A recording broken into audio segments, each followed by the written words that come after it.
जय हिंद। देखिए, आज अजीब से मन से बात करना पड़ रहा है। बड़ी दुखद खबर के साथ अचानक से सब चीज चल रहा था। कहीं कुछ कुछ लोगों से कॉल आने लगा कि सर आप न्यूज़ देखिए, या फिर ऐसे ऐसे घटना हुई है कि रोशन सर के भाई की नेपाल में संदिग्ध स्थिति में डेथ हो गई। तो हमें कुछ देर के लिए विश्वास ही नहीं हुआ। हमको लगा कि ऐसे बोल रहा है सब। आजकल फेक न्यूज वगैरह के चक्कर में हमको लगता है ऐसा, तो हम डांटे भी, तुम लोग को ये सब नहीं समझ में आता है, कुछ से कुछ बोलते रहता है। तो कुछ पल के लिए विश्वास नहीं हुआ कि ऐसे कैसे हो सकता है। फिर धीरे धीरे कुछ लोग न्यूज भेजने लगे। फिर न्यूज पे देखे, जब न्यूज देखे ना, तो पैर के नीचे से जमीन खसक गया। एक समय एक कैसा अजीब करवट ले रहा है, किस दौर में, किस स्थिति में समय चला गया है। आखिर ऐसे कैसे हो गया। दिल दहल गया। किसी परिवार के लिए इससे कठिन दौर क्या आ सकता है। भगवान इस कठिन दौर से निकलने के लिए उनको सहन शक्ति दे। इतनी भयानक स्थिति और इतनी कठोर स्थिति में वो कैसे निकल पाएंगे लोग। इस घटना के बाद पता नहीं कैसे परिवार सहन करेगा इसको। इस कठिन दौर में हमारी संवेदना परिवार के साथ है। जब ऐसा, जब कभी आदमी ऐसी खबर सुनता है तो दिल बैठ जाता है। किसी के परिवार के साथ ऐसा ना हो, दुश्मन के परिवार के साथ भी ऐसा ना हो। हमारी पूरी संवेदना है परिवार के साथ। हमसे जो संभव हो सकेगा, हम अभी परिवार किसी बात करने की स्थिति में नहीं होगा। हम इस चीज को समझ सकते हैं कि किसी के साथ ऐसा ना हो, लेकिन हमसे जो प्रयास होगा, हमसे जो कहेंगे लोग, हम वो हर संभव मदद करने को तैयार हैं, चाहे जो कुछ वो कहेंगे। इसमें सबसे जरूरी बात क्या है कि जो मीडिया को काफी संवेदनशील होने की जरूरत है। जो ऑथेंटिक न्यूज है वही चलाएं। अलग अलग इधर उधर अफवाहें या अटकलों पे ना जाएं। ये बहुत संवेदनशील मामला है।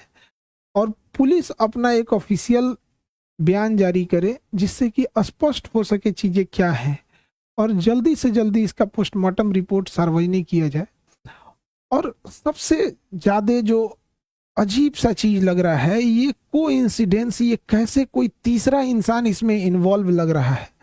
आखिर इतनी खतरनाक चीजें, इतनी अमानवीकृत कैसे कोई कर सकता है। तो इसमें कोई ना कोई तीसरा साजिश जरूर कर रहा है। इसके लिए एक उच्च स्तरीय जांच होनी चाहिए, और उच्च स्तरीय जांच की रिपोर्ट को लाया जाए, और जो दोषी पाए जाएंगे उनमें एक को भी न छोड़ी जाए। फांसी से नीचे इनकी कोई सजा नहीं होनी चाहिए। आखिर ऐसा किसने, अगर अगर किसी ने इसमें इन्वॉल्व है तो। अभी न्यूज में पता चल रहा है कि अलग अलग न्यूज अलग अलग चला रहे हैं। कृपया करके न्यूज वालों से भी हाथ जोड़कर विनती है। कोई कहता है कि मिर्गी की दवा खाई, एक दूसरा न्यूज देखो तो कोई कह रहा है कि शराब, कोई अलग न्यूज दिखा रहा है, कोई कुछ न्यूज दिखा रहा है। तो कृपया न्यूज वाले ऑथेंटिक चीजों को दर्शाओ। किसी की जान गई है, क्या मिर्गी की दवा कहाँ से थी, कहाँ से लाया गया, इसकी जांच पुलिस सार्वजनिक करे इस मामले को। और जो न्यूज में चल रहा है कि 5 लोगों को हिरासत में लिया गया है, सबसे जरूरी चीज है कि उन 5 लोग कौन कौन से थे, वो उनको नाम सार्वजनिक किया जाए। उनकी भी जांच होनी चाहिए कि वो आखिर कौन थे। दोस्त के रूप में कोई और तो नहीं था।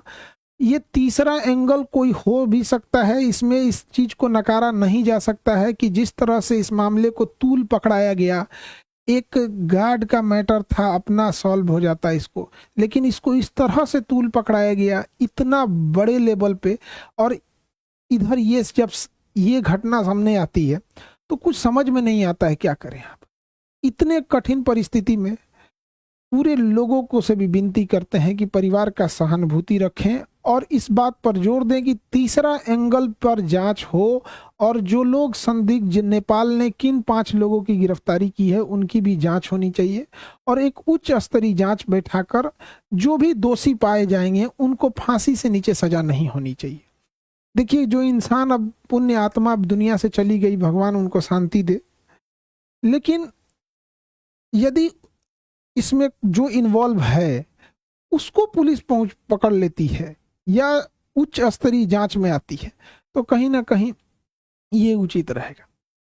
इस कठिन परिस्थिति से अजीब सा समय ले आ देता है। कभी कभी समय इंसान को ऐसे जगह लाके खड़ा करता है ना, जहां इंसान को कुछ समझ में नहीं आता है क्या हो रहा है, ये समय का चक्र किधर चल रहा है, कौन सी साजिश चल रही है, कौन कौन इसमें इन्वॉल्व हो रहा है, कौन तीसरा इंसान तो नहीं इन्वॉल्व हो रहा है, आखिर वो 5 लोग कौन थे और उसके साथ क्या कर रहे थे। उस पुण्य आत्मा के लिए श्रद्धांजलि देते हैं और इस कठिन परिस्थिति में मेरी संवेदना परिवार के साथ है।